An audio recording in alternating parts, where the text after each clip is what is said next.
Hey les amis, c'est Xav the Master et bienvenue dans une nouvelle vidéo de Rise of Kingdom. Alors, aujourd'hui on va parler de la vitesse de marche de votre cavalerie. Donc, j'ai monté spécialement pour cette vidéo-là le commandant Lancier Dragon. Bon, c'est pas un commandant que je vais utiliser pour aller faire des combats contre d'autres gouverneurs, mais il peut servir à plusieurs choses. Euh, Par exemple, pour l'arche d'Osiris, pour le tombeau d'Osiris, ça peut être très utile. Aussi pour aller chercher des runes. Par contre, bon, bah, c'est vrai que pour le combat, c'est pas le meilleur commandant qu'on puisse avoir.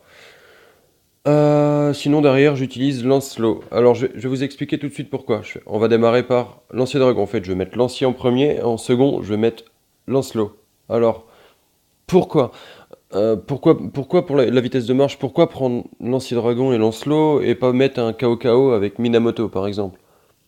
Ben, tout simplement parce que Euh, si j'utilise par exemple pour aller chercher une rune, au tombeau d'Osiris, si je vais chercher le tombeau par exemple avec Kao et Minamoto, bah, ils seront plus disponibles pour une armée de cavalerie pour aller faire des combats. Alors que là, ben, je sais très bien que je l'utiliserai pas pour aller me battre, bah, du coup je l'utilise. Et c'est plus facile aussi de monter. En fait, ce qu'il faut savoir, c'est que l'arbre de talent de l'ancien dragon, c'est le même que celui de Lancelot. Mobilité, polyvalence, cavalerie. Alors pourquoi ne pas mettre l'un ni l'autre devant? Tout simplement parce que c'est un commandant débutant, donc les XP ils sont plus faciles à monter, surtout au niveau où je l'ai mis pour avoir l'arbre de talent type pour aller vite. Alors déjà on va commencer. Donc par rapport à ses compétences, il a un bonus de vitesse de marche de la cavalerie de 10%. Donc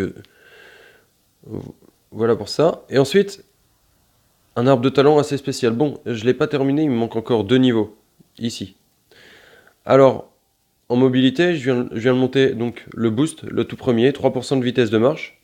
Ensuite, je viens chercher ici euh, des charges de foudre, augmente de 6% la vitesse de marche.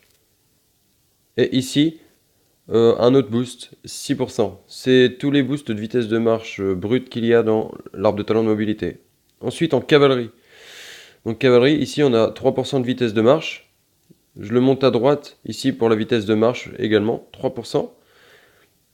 Ensuite, je viens chercher 6% de vitesse de marche ici et 6% de vitesse de marche ici. Donc, ce qui nous fait un total pour l'arbre de talent de 33%.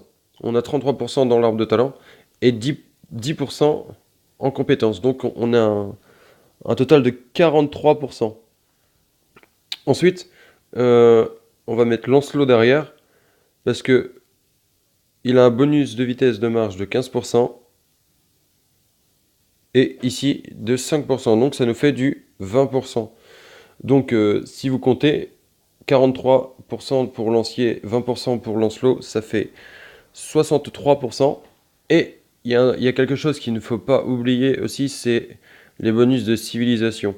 Moi par exemple j'ai Rome. Avec Rome j'ai 5% de vitesse de marche en plus de chaque troupe. Donc ça me fait monter ma vitesse de marche à 68%. Et c'est vraiment intéressant. C'est vraiment intéressant. Donc, bon, après, c'est ma façon de faire. Je vous conseille aussi de le faire. C'est très utile, surtout pour éviter d'envoyer à 10 minutes des commandants comme Minamoto, Kao ou d'autres commandants pour la cavalerie et qu'on veut utiliser pour faire des combats. Ça nous évite de faire trop de pertes et de nous retrouver sans commandant par la suite. Et voici, c'est la fin de cette vidéo. Donc, si vous avez des questions, n'hésitez pas à me le faire savoir dans les commentaires et abonnez-vous.